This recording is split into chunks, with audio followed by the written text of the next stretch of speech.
Bienvenidos al podcast de EntreprenUp de Keep It Up Show, un espacio creado por dos emprendedores en el que tenemos a gente chingona e increíble que están cambiando la forma de ver y hacer las cosas. Cada martes, jueves y sábado podrás escuchar un nuevo episodio en el que encontrarás información que te ayude a impulsar tus ideas, empresa y sobre todo, tus sueños. Antes de comenzar, si nos estás escuchando en YouTube, apóyanos con un like, dándole click a la campanita y suscribiéndote al canal. Y en Spotify, dándonos seguir. Hoy tenemos de invitada a Jessica Yatrofsky, artista, fotógrafa y cineasta estadounidense, reconocida por su trabajo que explora temas como política, belleza y género. Hablaremos con Jessica sobre el poder de recibir apoyo en tu pasión desde la infancia, la importancia de balancear la pasión con el tema comercial y la forma en que las NFT están cambiando el mundo del arte. No importa qué te dediques, keep it up.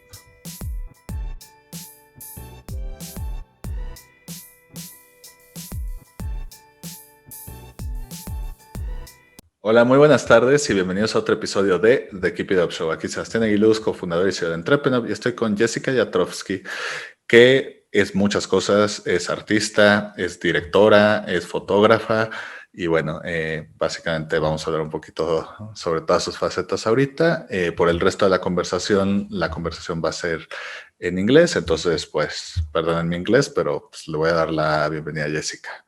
Hi Jessica, how are you? I'm good. How are you? Fine, thanks. Really glad to have you here. Thank you for having me on. I'm really enjoying the podcast and I'm honored, honestly, to be a guest on your podcast. So thank you. Thank you very much. The honor is mine.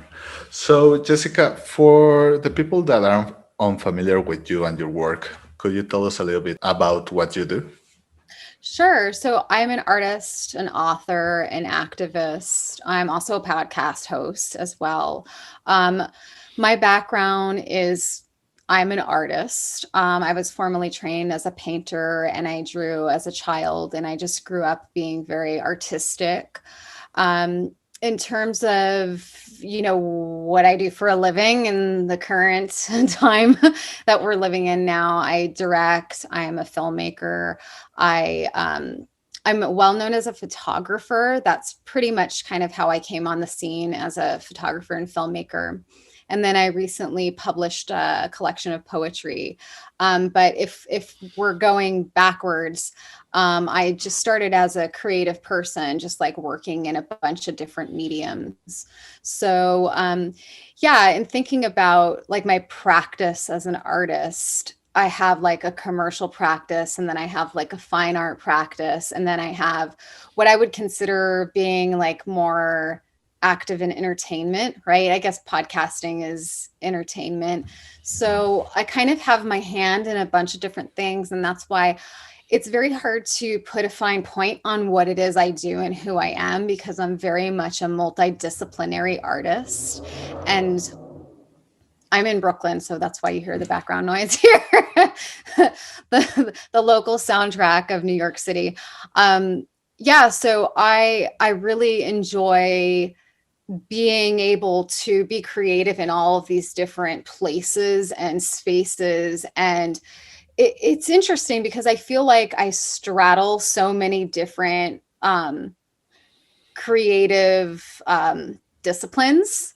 So it's very difficult for me to say like, oh, I'm this one thing, and the one thing that I can kind of distill down to is that I am an artist. I love that you ended with that, because that led me to the next question, because there's a lot of misconceptions about being an artist. The first one is that either you make it really big or you're going to suffer the rest of your life. That's so sad to think of it like that. Yeah. So as someone that works on the industry and that has been successful in the industry, not just one artistic industry, but a couple of them, how is the artistic industry from within, without all the myths that come with it? Well, I mean, I wasn't really interacting with an industry until I was much older. I mean, as a child growing up, you're just being creative. You're just making art. You're doing things. You're using your imagination. In school, I very much excelled in the arts, and like I said, I started as a painter, doing realism. which is a whole other time in my life, that I rather enjoyed. And there was a type of like perfectionism also that came with that as I grew as an artist, and I went to college. So I got my BFA, and then I got an MFA, and continued to study different types of art. And when I landed in a place where I was using a lot of different mediums, like I was using photography with film, and then I was using painting with sculpture and with performance art, and sort of blending all of these things together, it just kind of made me realize, like, it's about passion, right? This is not about selling work. Like, it never occurred to me to sell the things I was making when I was younger. And I think sometimes I get upset because I'm like, I really should have gone to business school, and also like learned these other trades, I guess, on how I could do marketing, start a business, do these other things, because with my personality type, I do so many different things. And that phrase, jack of all trades, master of none. Like, I hate that phrase. I want to change it to jack of all trades, master of many, because I feel like whatever I put my spirit and my mind to, that I can achieve it, not to use like a cheesy platitude, but I feel like if I need to learn something, I'm going to figure it out and learn it in order to like, get to the next level, get to the next place in life where I need to complete a project.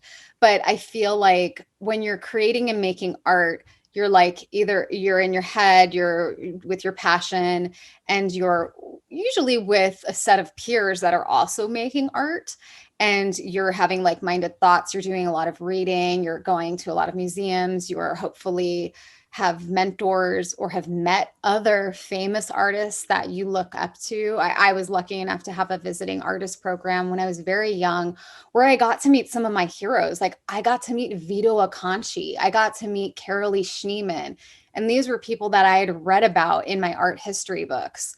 So like, I mean, they were obviously contemporary artists because like, Picasso's dead, so I couldn't meet him. But, these people that were my heroes, being able to engage with them, it was more about like the art and less about, oh shit, like, how am I going to make money from this trade? And that only that only really came into sharp relief when I was in graduate school, between graduate school and I think undergrad. But see, I was very realistic in that when I was extremely young, I would say 13, 14, 15, whatever, I was working in my dad's practice and I was getting paid. At first, he did not pay me, right? Because we were working in the family business. I got paid eventually. And then I just started picking up every single odd job. Like, I was doing all different types of work. And I also feel like that's why being multifaceted is really important. Yes, honing in on something and really concentrating on something can make you an expert in it. But I feel like you can learn so much from like jumping around to different things. So I did that in terms of business, like learning how to make money. So when people say, oh, they're a creative, I said, no, I'm creative. I'm creative about how I can make money. So I'm like, I'll take this job, I'll get creative over here. I'm like, who owes me money there? How can I, like, you know what I mean? Like, all these little ways of putting together funding to fund my next art project. So that's kind of how I was like navigating through school. But then when I got a little bit older and I was in graduate school, I was doing a lot of commercial photography. So that's where I started getting paid for doing. Sometimes it felt like it was art, but most of the time it was not art. It was just me using a camera to make money. But you can use a camera to also make art. Do I think taking nightlife photos is art? Maybe for someone else. For me, it was not. It was just a means to an end of how to make money. So I would go out late night. I grew up in Vegas a little bit. I can tell you more about my background in a little bit.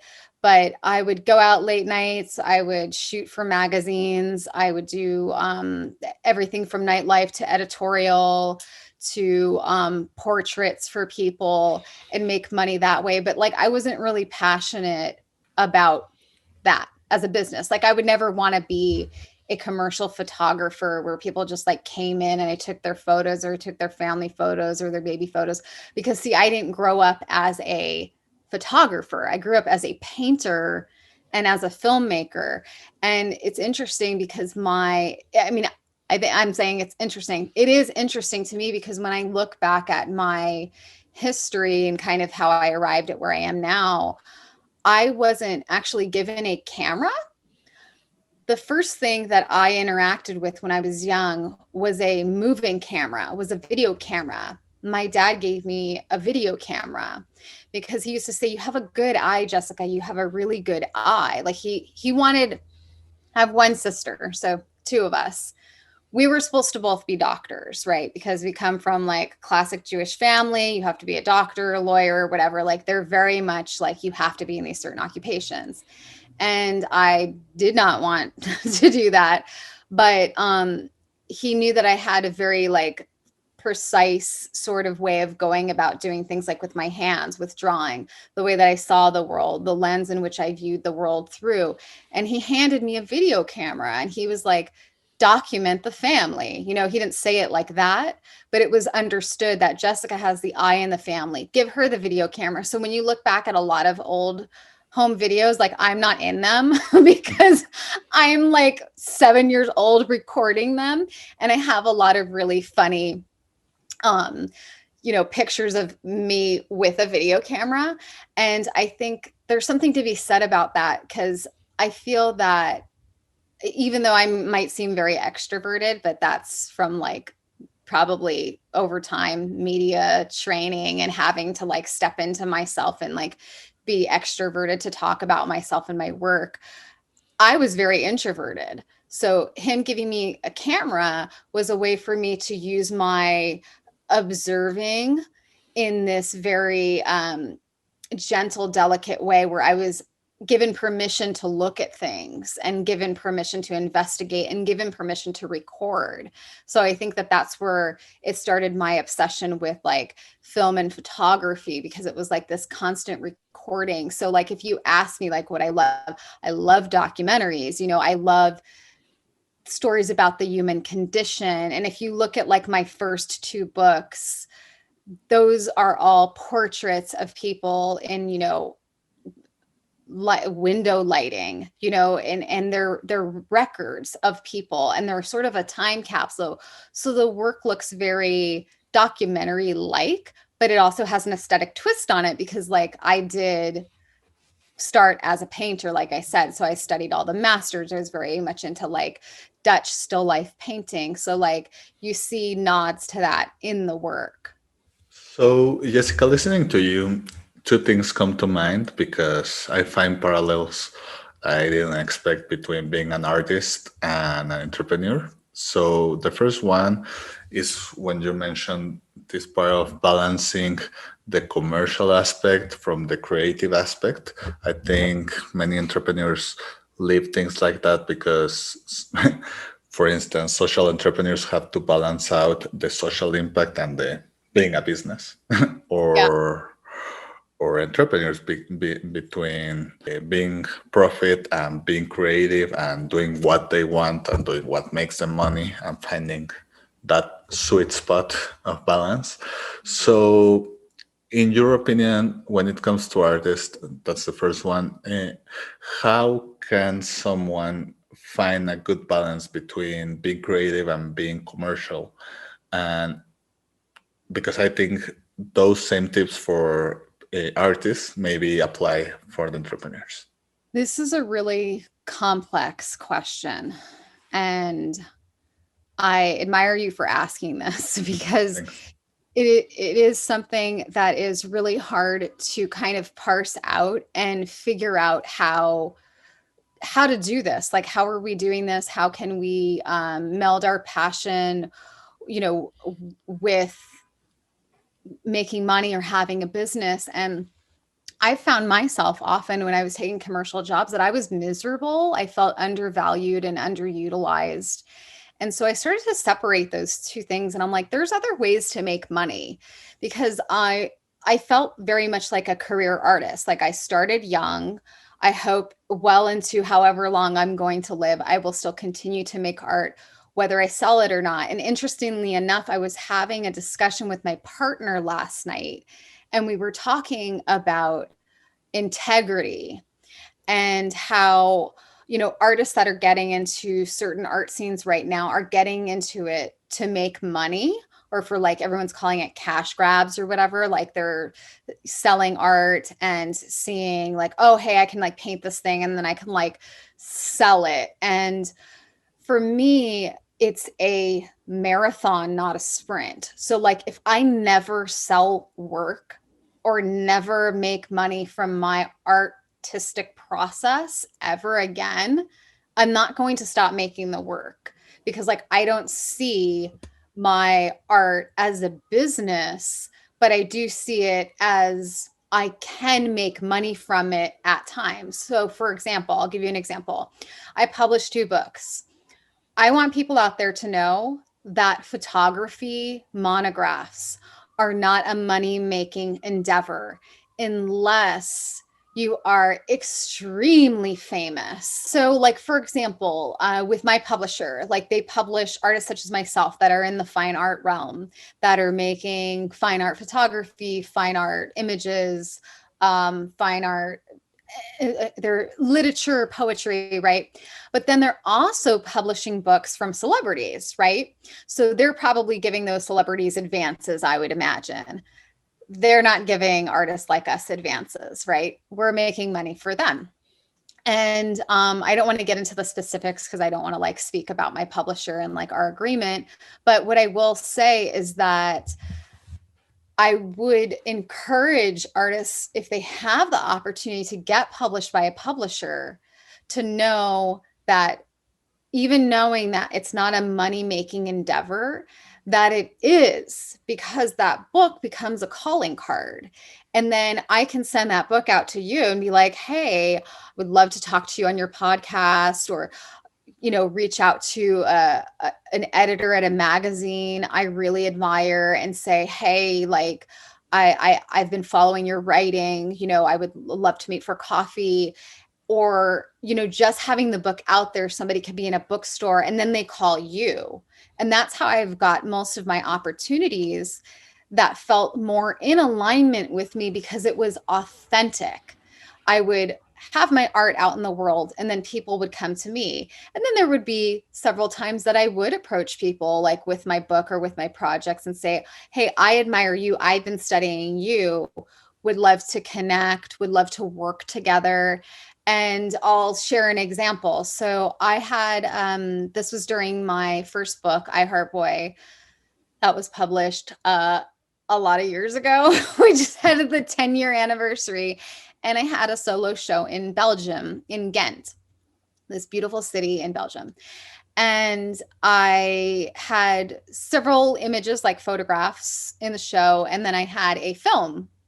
And the film was of a lot of the models and subjects and friends and peers that were in the actual series in the book. And I think the show was up for like a month or two, something like that. So I was there for the opening and I stayed for a week. And then when I left, I got a random phone call one day from this really famous art director duo at Jean-Paul Gaultier.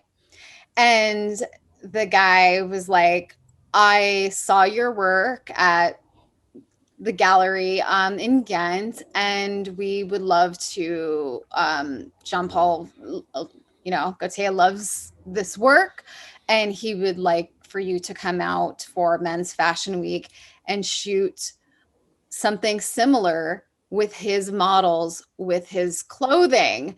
And I was like, wow, this is incredible. And how in alignment that was with like how I see my work existing out in the world, like in a very fluid way. And that was one of the best experiences I've ever had in my career, because that's an example of like working in fashion and working commercially, I guess you would say. It's hard to describe it exactly, but working in this way where like there's a mutual respect. Jean-Paul Gaultier is an artist with a capital A, so when I showed up with my team, we were given nothing but respect, and of course respected them back. And like I got to shoot beautiful, like they just like opened the doors for us to like vintage pieces and gave us creative freedom. Like I remember like sitting at the table and asking, is this okay? Do you like this, for the mood board? And they were like, anything you want, anything you want. And I was like, I think we'd like this with this. All of a sudden, like things just came flying across the room, like into our assistants' hands. And there's very special times in my career that has happened. And that was one of the major ones. And that was where I felt like fully respected, fully compensated for being an artist and being paid to be an artist. Now, that is very uncommon, because I think when you get hired nowadays, people hire you because they're like, oh, we like your aesthetic, but then come shoot our stuff the way we shoot our stuff. So it's like I was getting very tired of that, because I'm like, you could just shoot that on your iPhone yourself. Like I would turn down jobs. I'm like, you don't need me. Like you guys seem like you have a great team and you already take great photos. Like why would you want somebody like me? And that's kind of how, when you're thinking about like making money and you're talking about being an entrepreneur, these jobs made me really depressed and sad. And I felt like used and, like I said, undervalued and underpaid. And that's where I kind of fell in love with becoming a film editor. So when people go like, how do you make money? Like you're an artist. Yes, I do sell art. I do. I sell books, but I'm not like $1 million young adult author making a ton of money off my books, right? But what I was doing at the time was doing film editing, and I still do film editing, and I'm still hired as a film editor. And that's where kind of I found my niche, because like I was saying, as a child, being an observer, having a style, having a reverence for like rhythm and like solving a puzzle. And when I started working in film editing, it was like, this is like, this is heaven. Like no one is around. You get the footage. It's like a little gift you get to open up. Yes, they give you notes, of course, depending on who you're working with, but it's just me and the content. And I get to go through, and it's like a painting, right? Like you're really just like moving through the scenes or moving through the footage and creating something quite beautiful. And I'm so happy to get paid for that. But when it comes to being hired to be a photographer, I feel like there's a lot of resistance with me there, because I've realized the older that I get, and like looking back on work that I've made in the past, that that's my work. And I'm going to keep making the photography I make and the films I make for myself. Not to say that because I get hired as a director sometimes too, and I'm happy to direct other people's project and like bring my aesthetic onto that. But something about photography, it's like never really clicked, even though like I've done editorials, I've shot magazine covers. It just never felt for me like it made me happy. It just felt like I was run down, and like it was just so like quick, like no one cares. Like, let's just get the images out. And there wasn't this meditative quality that I feel like exists in my personal work. And like, that's something that I want to spend the rest of my life and career cultivating, like through photography, monographs, through exhibitions and spaces, through, showing my work in museums. that's really where I see my photography at least existing. And then making money, yeah, of course, sometimes you sell to a collector, and that's you have a really good month or a really good year. You put out a new series of work and it's popular. But yeah, there's other ways to make money. Like I have other businesses and things that I'm interested in, and I do those things for money. But I always just felt like if something is really not making you happy and it's part of your artistic practice, you need to stop doing that, because like you're literally poisoning your own creative soul in this way that there's no way to articulate it other than it's just an intuitive feeling, and you feel burnt out, and then when you go home at night or for the weekend or whatever, you don't want to come back and work on your own work because like you're doing it all day for someone else to their specifications and not your own. Going back a little bit about what you mentioned at the beginning, I completely agree with the fact that, as you mentioned, there's some work that you do that maybe is not as commercial wise as Mhm. others, but it brings other benefits. And I understand it perfectly, because when we started the podcast, it was like, okay, but you're not going to make a lot of money at the beginning with this. And we were, yeah, that's fine. What we're looking is to try new speakers, to try speakers, because we're in Mexico City and most of our speakers were in Mexico City, and we wanted to try talking with people first from other parts of the country and then other parts of the world. Yeah. You are in New York right now, I'm in Mexico City, just for instance, and we've had people from all around the globe here on the program. And at the beginning, it was just an experiment to try new things, to prove new kinds of ways. And then it started opening us a lot of new windows, like, okay, can you produce our podcast? Or you know what? I just learned from you from your podcast, and then I went to your website and saw Yeah. that you make events, and I want to make an event. Can you help me? And so I think it's important that while you're looking for that balance that we that we talked about before, also that you give yourself the opportunity to create and to try new things, and to maybe use another part of your brain Mhm. to see that you are not only good at the thing you are more famous for, but also other aspects. No, in your case, Yeah. it was trying film and photography, etc. And our case was podcast and other things. But Mhm. yeah. And going back to the things that are the parallels between entrepreneurs and artists, eh, you guys call it creativity. In most cases here, the entrepreneurs call it innovation, but I think it's two different ways to mention making things better, Yeah. making things from outside the box. So in our cases, we always have to uh, constantly find new ways to improve things and to keep up with the changing world. But at the same time, you always have to bring new ideas, because you are always creating new paintings, new photography, new everything.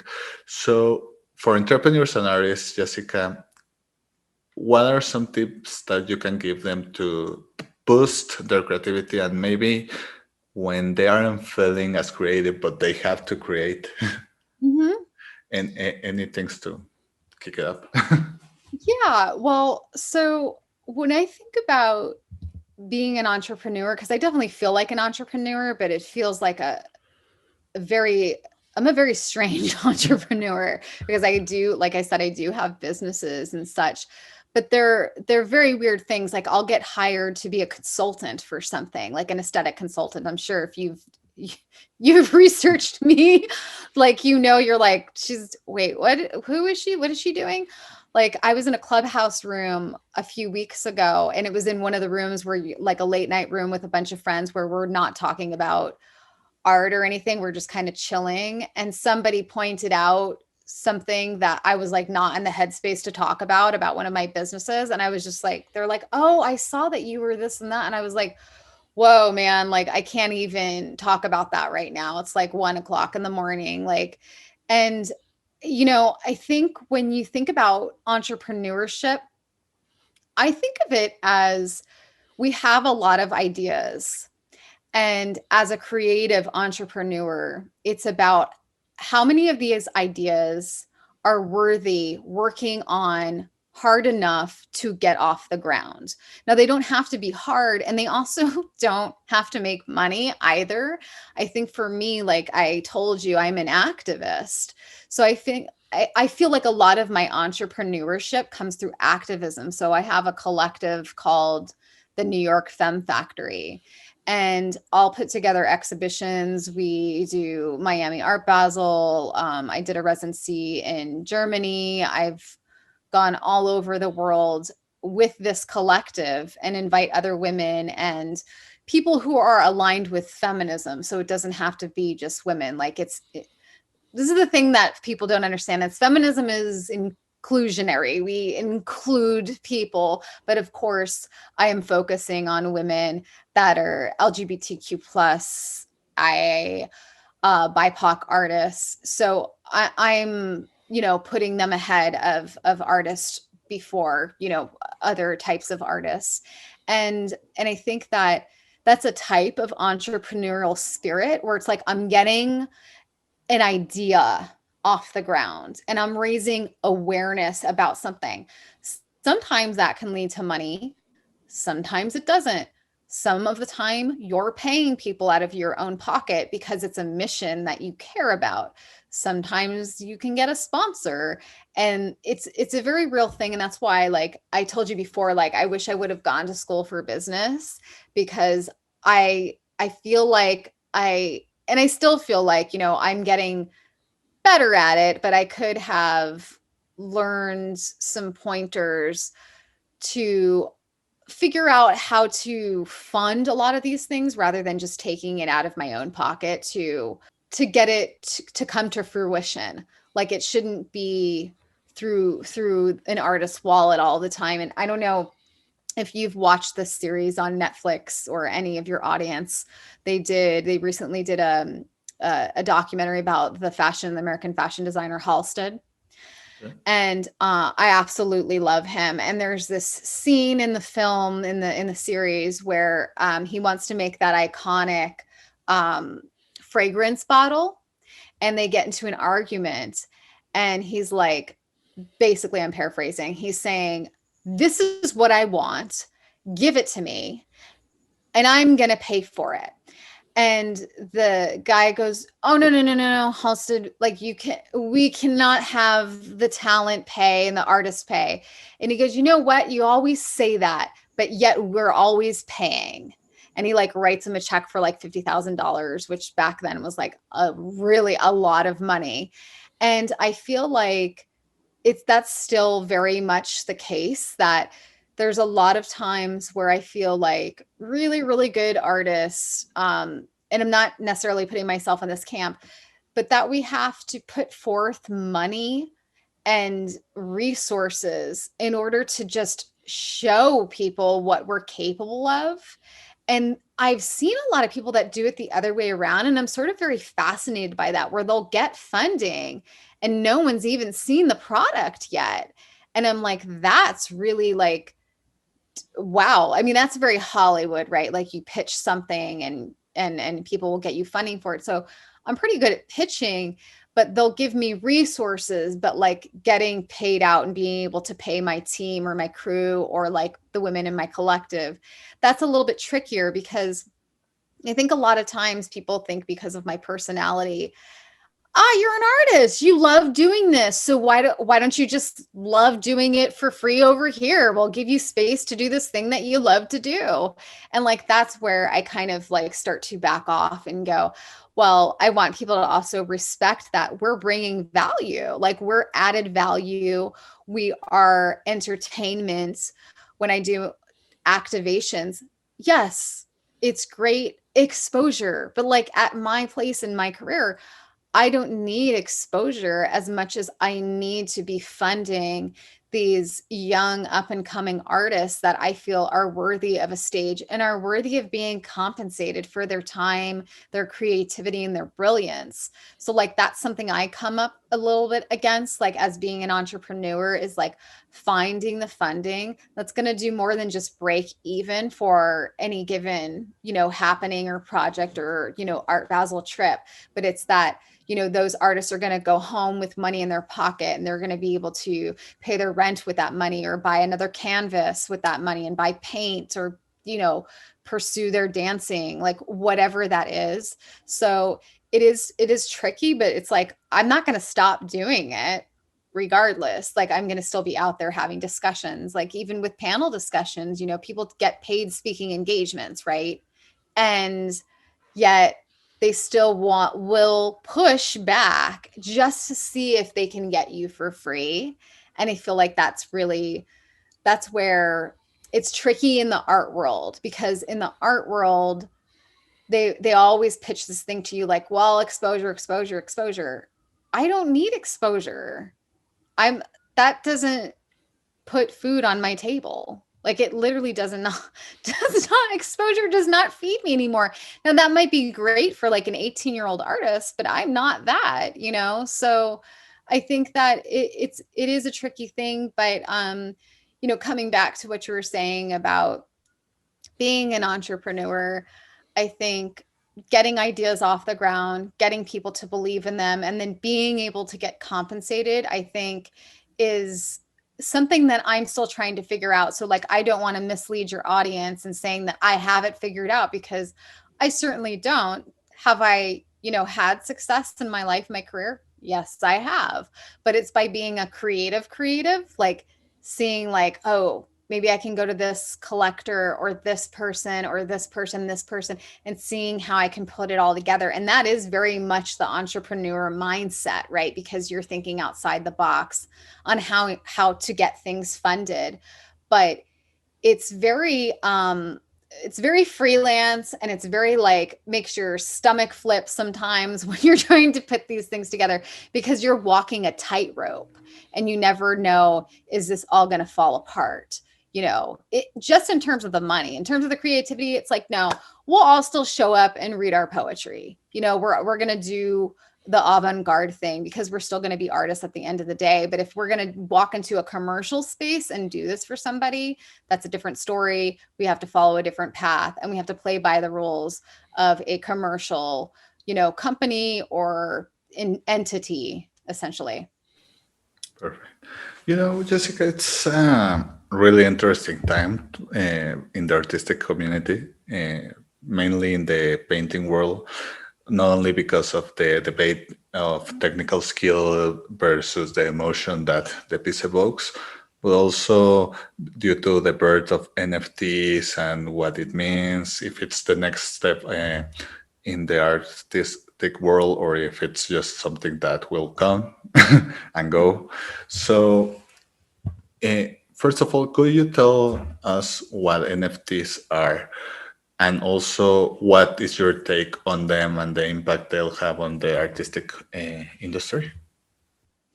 Well, they're already having an impact. And I'm not an expert, I will tell you that, in NFTs. I've had a lot of success selling my work in the NFT space. The community has been nothing but really accepting and encouraging. Shout out to NFTs.tips. I have had some great mentors in the space. The mods in that specific club on Clubhouse that I just shouted out have been incredible. And I've felt always very supported and encouraged. But at the same time, I'm also not like a digital artist coming from like a digital space and making work. I'm coming from a traditional background and then coming in. I also make digital art, but that's not my forte. I think that I'm not, I can't see the future, but I know that I've always believed in throwing everything at the wall and seeing what sticks. And so I've definitely taken that approach with NFTs. I thought it was a fascinating thing to get into. and I put my hat in the ring and have had some success with it. But I think that what the important thing that I've been thinking a lot about lately, and I think you think about this a lot as an artist, as at least formally trained artists, is that you think a lot about legacy, like what you're going to leave behind. And I think when you're talking about the internet, like in the 90s, when we're like the information superhighway and like talking about it in this kind of space age kind of way, like technology, like what was it? We couldn't really understand what it was, but then it slowly started to become a major part of our lives. And now it is. So the fact that my art can now sit permanently on a blockchain way after I'm dead and gone. I think that there's something interesting there, just as somebody who was looking after my archive in the physical, like will be around, or the fact that making books are pretty permanent, I feel, unless they're they're burned. But they're in my books are in the Library of Congress. So I feel like that's pretty permanent. But when you think about different types of art and like it existing on these NFT platforms on the blockchain, we don't even know what's going to happen next week, next month, next year. I had this really funny thing that happened to me. I don't know, it was about like 10 or 12 years ago when I was doing commercial videography, actually, at this point, for a festival and for a magazine. And they sent me out on an assignment, and I had to go cover this panel on Bitcoin, on cryptocurrency. And I didn't know what the hell these geeks were talking about. And like, don't get me wrong, like I love geeks, like, and I have geekdom in me, but I was like, mining for Bitcoin. I'm thinking like people are digging coins up. Like I was imagining it so literally. And even though like I grew up with computers and stuff and was learning on a computer eventually, but see, I straddle between being a millennial and a Gen X. So I only got a computer when I was like in high school. There were computers at our school in middle school, but like we really weren't like using them. Like I got the internet like right around AOL chat rooms, you know what I mean? Like that's kind of how I come up in the world. But I will say that this idea of having your work be like a digital imprint, your art in a space, we don't know where it's going. Why wouldn't I participate in that? I would always think, why would I be resistant to evolving? I mean, if you've read about the things that I'm interested in, I'm very much interested in things like transcendental meditation, in evolving, in health and wellness, in these things that do not stand behind ideas of stagnation. So as an artist who always wants to move forward in the world and be observant and be in tune with nature, why would I not also be experimenting in these other realms, in metaverse, for example, in anything having to do with cryptocurrency? Like, why wouldn't I? There's no good reason for me not to participate in these things. So I look at it like that. But getting back to what I was saying about the Bitcoin thing, I was sent out on this assignment, and it was me, and then I had an assistant shooter, and there were these guys, and I think it was like one of the founders of Bitcoin, or the guy, I can't remember. I would have to look back on what this talk was. It was in Brooklyn, and they were doing, it's like a festival. So they had music, they had tech talks, and then they had like a food festival. So I'm watching these guys on a panel talking about mining, and I'm like, I have no idea what they're talking about, but it seemed interesting to me because the rarity that they were talking about, like you can only mine so much and it's really hard and you need a lot of computer like power to be able to do these things. Well, I felt like I don't know if this is some kind of weird universal thing, but my assistant, his camera fell over on a tripod. Like the weight of the lens was so heavy that it fell forward and the lens broke, and I missed the rest of the talk. And I never again like really thought about Bitcoin or cryptocurrency until like several years ago. But had I not, I always think like sliding doors, like in an alternate universe, if I would have listened to that whole talk or captured the whole thing, would I have invested in cryptocurrency 10 years ago? So I feel like, no regrets, but, certainly this idea of getting into things while they're popular, what's the harm in it? You don't have to throw your whole bank account in, and be fully in and spend your life savings.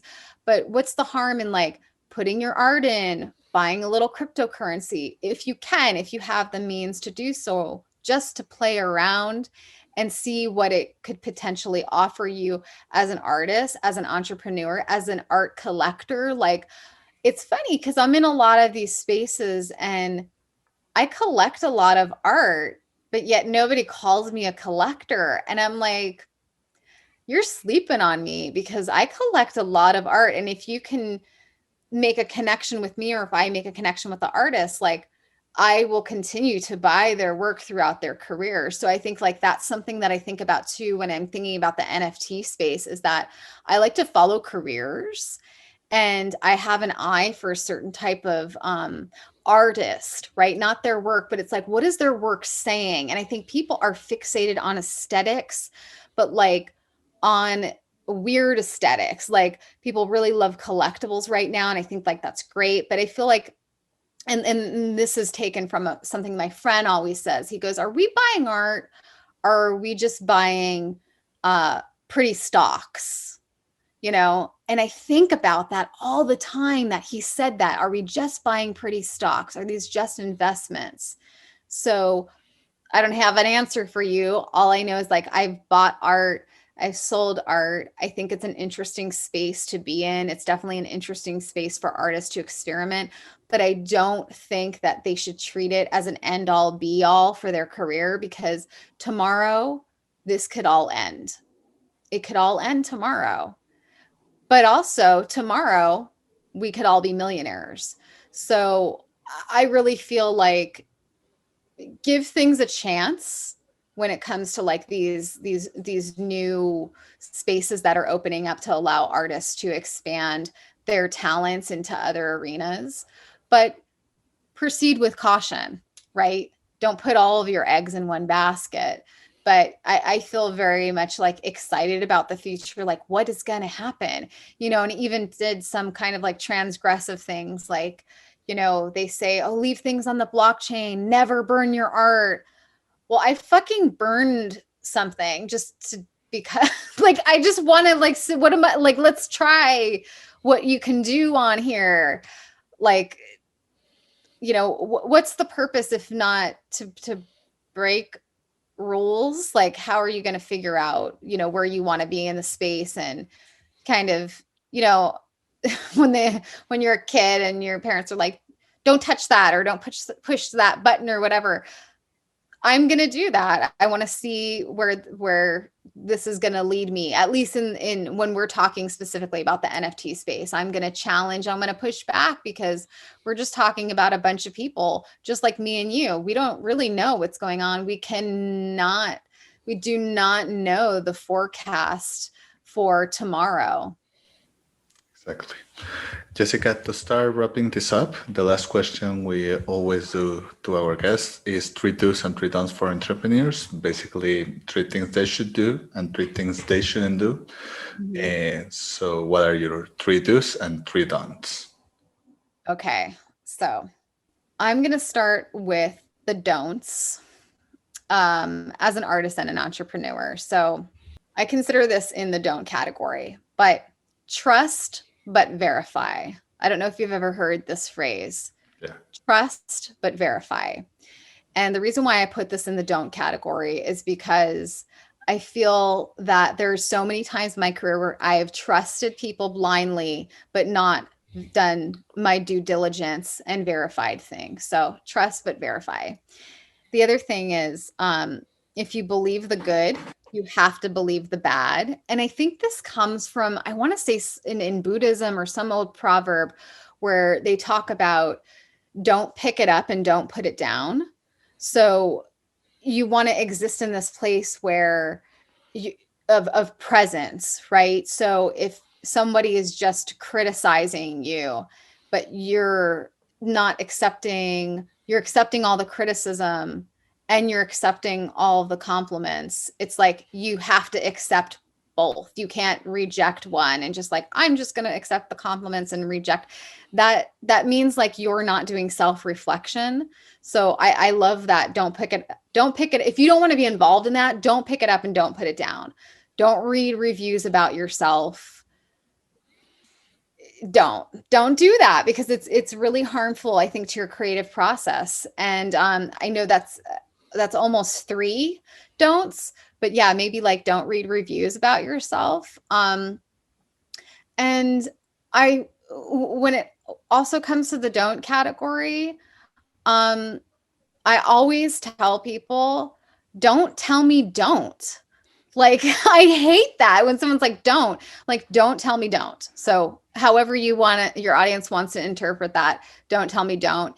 It actually came out of an argument that I had with a person. And it was just this wonderful little piece of wisdom, like, don't tell me don't. And I think for a creative person, the worst thing that you can hear is somebody saying, oh, don't do that, because that immediately stops the flow of that creative line that you were following that could have been resolved or moved into something where you could have figured it out. Because how often is your first idea the best idea? Usually it evolves, So yeah, don't tell me don't. As far as the do's go, do follow your intuition 100%. Do what you love, but if you don't feel like it's serving your artistic soul, don't do it for a living, do it for pleasure. This is a difficult do, but I try to do it all the time, is to just be yourself. It's really hard to just be yourself. I mean, people will disagree with me on that, but being authentic, that is turned into this gigantic platitude of like on t-shirts and coffee cups and everything, like authenticity. But to really, which my first do was, follow your intuition, be yourself, be fully yourself. And I feel like being yourself does something really wonderful because it moves people, situations, and circumstances out of the way, because you're coming across exactly with the attitude of who you are and what you want in life, and attracting to you who you want, who can handle you, who wants to be on your team, who wants to be part of you. Like, it's like in what Jerry Maguire, where he's like, who's coming with me? The more you are yourself, the more you're going to attract to you business opportunities that are well aligned, people that are aligned with you, creative projects that are aligned with your inner passions. So I hope that is helpful. I talk in a big web of words, but that's certainly how I feel. Perfect. Jessica, if someone wanted to check your art or learn more about you and your career, how can they find you on social media? So you can follow me on Instagram. All of my social media tags are at J Yatrofsky. So it's my first initial, my last name. I'm on Instagram. I'm on Twitter. I'm very active on Twitter and Instagram. I have a YouTube channel. So on the YouTube channel, you can see a lot of my film work. I'm on Vimeo. A lot of my film work is also on Vimeo. And yeah, honestly, like, it might be weird to say this, but just Google me and go down the rabbit hole, because there's so many different things out there. You know, like I have books, I do performance art, and just check out my website. It's jessicayatrofsky.com. Perfect. So, Jessica, I want to thank you a lot for your time. And as we say on this program, keep it up.